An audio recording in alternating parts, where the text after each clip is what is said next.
Hello, friend. Welcome back to Couch Tales, the secret anxiety hack no one talks about, but you need to try. Anxiety's secret weakness and how you can use it against it. You've battled anxiety. You know its tricks.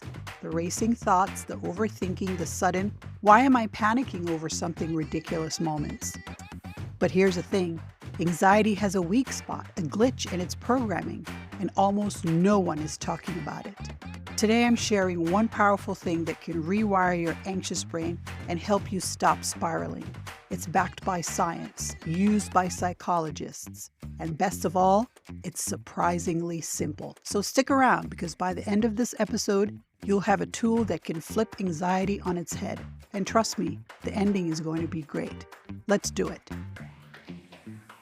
Welcome back to Couch Tales, Why We Do What We Do, the podcast where we dive into the funny, sometimes not so funny psychology of what makes us tick. I'm your host, Analia, and today we're talking about one anxiety trick that could change everything. You already know the basics: breathing, journaling, thinking positive thoughts, blah, blah, blah. All good stuff. But this is next level. This is the game changer.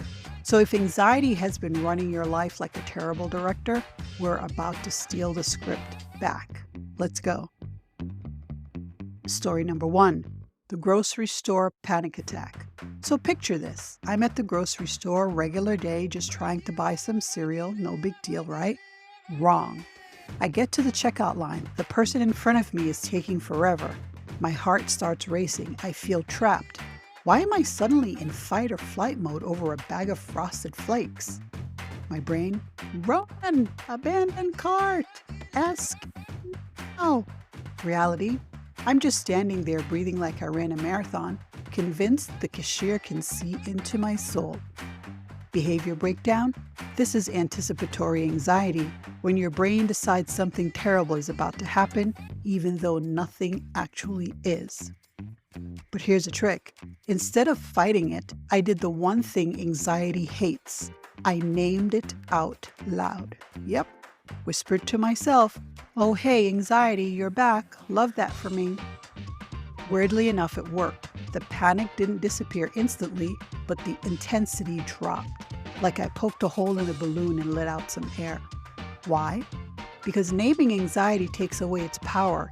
It tricks your brain into seeing it as a thing separate from you rather than something controlling you.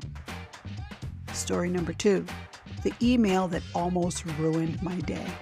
You know that moment when you get an email that just looks like bad news. You see the subject line and your stomach drops into the basement. I opened this email from my boss. 3 short words: we need to talk. So my brain said, that's it. I'm fired. I knew this day would come. Reality, it's probably fine. Brain, pack your stuff. It's over. Cue me obsessively rereading the email, spiraling into worst-case scenarios. I spent the next 3 hours panicking, only to find out my boss just wanted to discuss a new project. Here's where the secret trick comes in. Instead of feeding my anxiety, I played the opposite game. My brain said, "You're in trouble." I forced myself to think, what if this is actually good news? My brain said, "This is a disaster." I responded with, "This could be an opportunity." And guess what? My anxiety didn't know what to do with that. It was like throwing a wrench into a machine. It couldn't run its usual loop. Psychologists call this cognitive reframing. It's like flipping a switch in your brain, forcing it to consider a different reality. And it works. Story number 3, the dinner party disaster that wasn't. Let's talk about social anxiety. The kind where you RSVP to something and then spend days trying to think of an excuse to cancel. Last month I got invited to a dinner party, small gathering, nothing crazy. But my brain was like, what if I say something weird? What if no one talks to me? What if I spill food on myself and become a meme?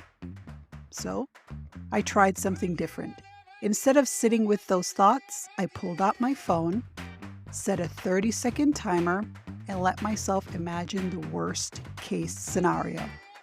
Seriously, I thought about it in painful detail. Tripping over a chair, saying something dumb, people judging me. I let myself feel the full anxiety. And then the timer went off.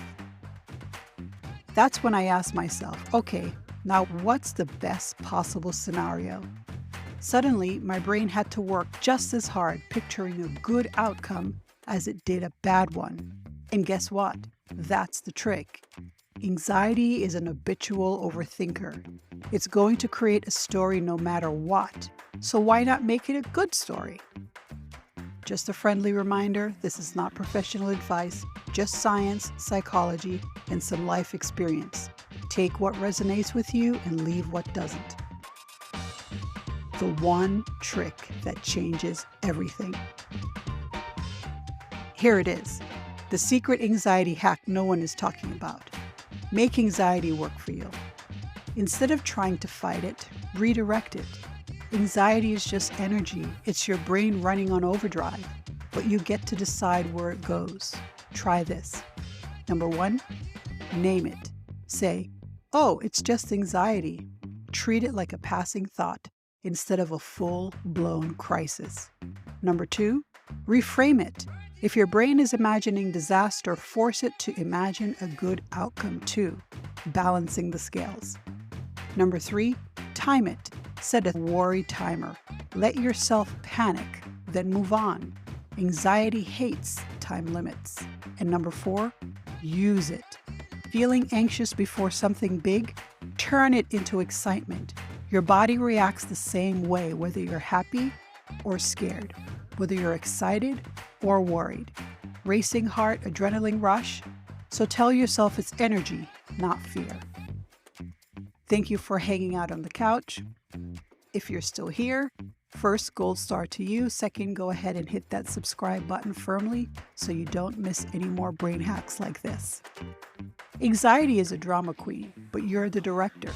Your brain wants to tell a story, but guess what? You're the writer. Anxiety only wins if you let it. So take the pen back, rewrite that script. Before you go, one more thing. Now that you know how to control anxiety's narrative, there's another trick that takes it to yet another level, and still nobody's talking about it. In the next episode, I'll break it down step by step so you can supercharge your confidence and finally stop overthinking everything. Don't forget to click here to listen. All right, that's it for today's episode of Couch Tales, Why We Do What We Do. I'm your host, Anna Leah. If you like this episode, please follow, subscribe, and share it with a friend, and drop a comment below on your experience with anxiety. Until next time, friend, stay curious, stay kind, and don't let anxiety steal your spotlight.